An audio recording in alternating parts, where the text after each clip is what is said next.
I'm Rebecca Mandeville, psychotherapist and author of Rejected, Shamed, and Blamed, Help and Hope for Adults in the Family Scapegoat Role.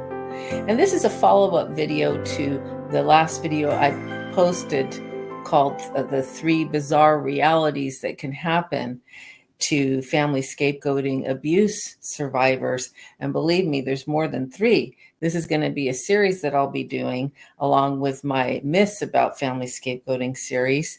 But this is a video to explain to some degree why families can engage in these behaviors that can be so confusing and yet sadly actually quite typical for the adult survivor of family scapegoating. So I hope you'll join me. Stick around.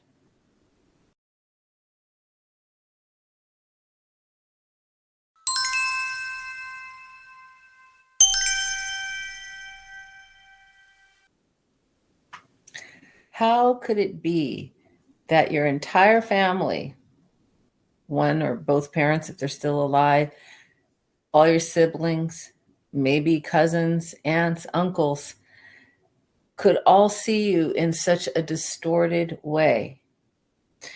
I brought up in the last video on the 3 bizarre realities that you can experience as a scapegoated adult. The client I had that is an oncologist, and in all seriousness, not one person can acknowledge that. No one came to his graduation when he got out of medical school. No one celebrated when he got through his internship.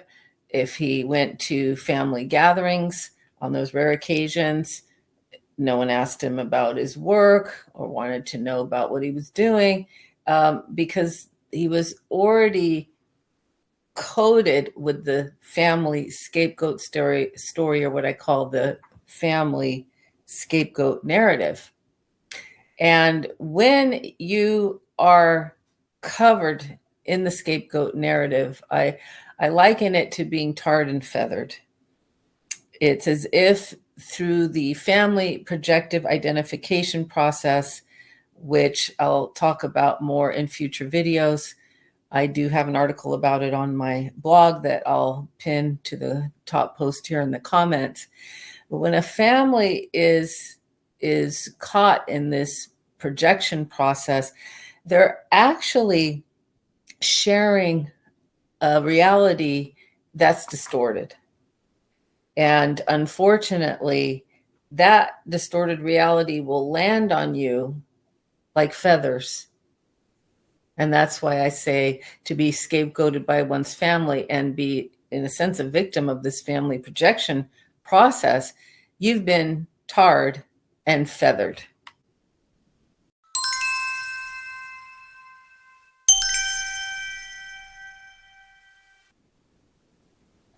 And just as it, I imagine, would be incredibly difficult to wash off tar and feathers, had you been tarred and feathered, it's that difficult to come out from under the family scapegoat narrative.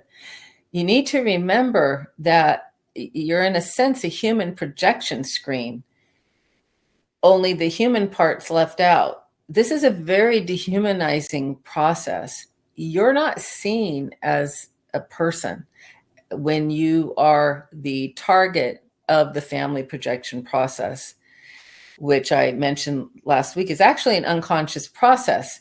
And so while not all scapegoating is unconscious in a family, a lot of it actually is.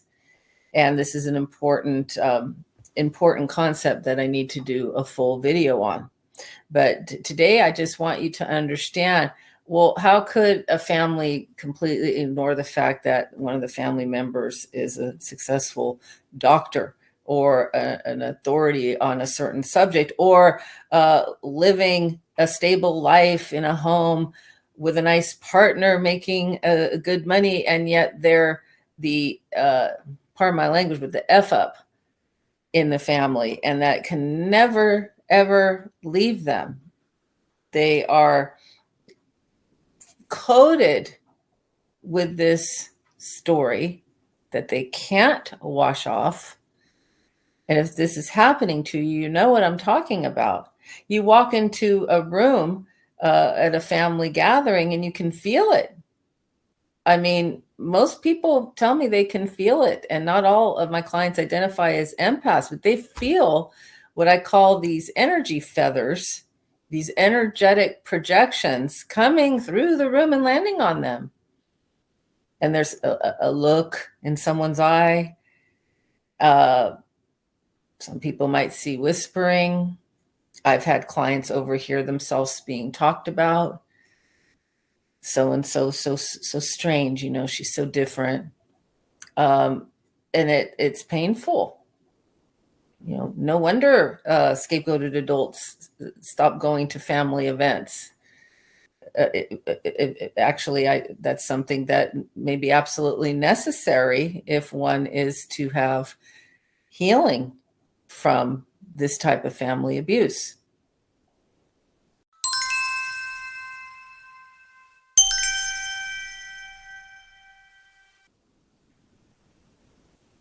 So along with this family projective identification process and this idea of what I call these energetic projection feathers that stick onto you that you can't wash off, the other analogy I like to use is the family is sharing this selective reality and in this scapegoat narrative, the story about you.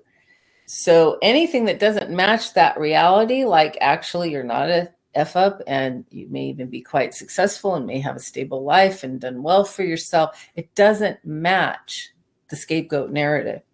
So that reality is just blocked out. The only reality that's led into these kind of closed, dysfunctional system, or a narcissistic parent who will very much be controlling the narrative or the family reality, they are the ones deciding what's true, what's not, what reflects reality, what doesn't. And it's like a wall that you really can't break through. Now, to give another analogy, and I want to be really clear here that this is an analogy. I had another therapist I know actually described this kind of inability to accept other alternative realities, any less distorted narratives about the scapegoat child in the family, a shared psychosis. And there's a lot of similarities to that. It's your family gathering around a reality that they all are invested in believing, and they cannot accept new information challenging that reality. And the reality that they are buying into is distorted and isn't accurately reflecting the truth or the truth of who you are. So this is why in the 3 examples of bizarre realities scapegoated people live with, this is why they can happen. This is why you can have your success completely ignored. This is why you can have a family support a spouse in a divorce situation and believe everything they say and not you. This is why your successes can be blatantly ignored and you can be seen as the unstable screw up in the family. This is why you're not supported in a divorce or breakup situation and you're not believed and your spouse is, even when there might be abuse going on or lying or deceit of some kind. They'll be believed and not you. This is why you can be seen as never good enough, because the shared reality, this distorted reality, dictates that you're not good enough. And it's very hard, particularly if the family's controlled by a narcissistic parent or wealthy grandparent uh, who might also be narcissistic. Very hard for a sibling or maybe a spouse that's emotionally abused themselves, the other parent, cousins, very hard for them to pull out of this. It's like they drank the Kool-Aid. And they are in danger of angering whoever is controlling the family narrative if they were to challenge it. And it's a shame, but so many people just aren't capable of challenging it. And that leaves the scapegoat to adults all alone in the family. The place where they should be able to go to for comfort, support, and to feel loved is actually like a dangerous war zone. There's no safety. There's no emotional safety. It doesn't feel like home. And that's why many scapegoated adults go on and make found family, chosen family, or have very close relationships with their animals. You know, we all want to feel loved.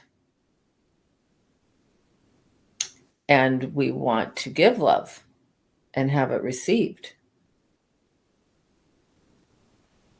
So these are the kinds of psychoeducation that I like to share with clients, because one of the things that helped my clients most in recovering from family scapegoating abuse, as I called it during the course of my research, FSA, I felt it needed a name first and foremost, because it is sometimes a form of narcissistic abuse, but it is not always narcissistic abuse.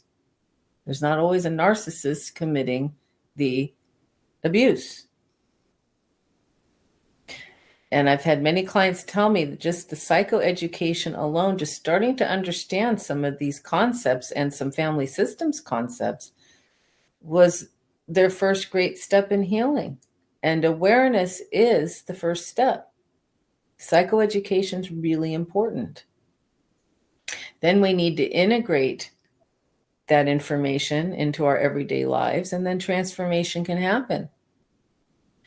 And that's why this channel is now called Beyond Family Scapegoating Abuse and not Family Scapegoating Abuse Education, because I want to help you all move beyond the pain and the trauma of being scapegoated by your family in the limited ways that I can through my free blog articles, my Facebook page, FSA Recovery, this channel now, and my book, Rejected, Shamed, and Blamed.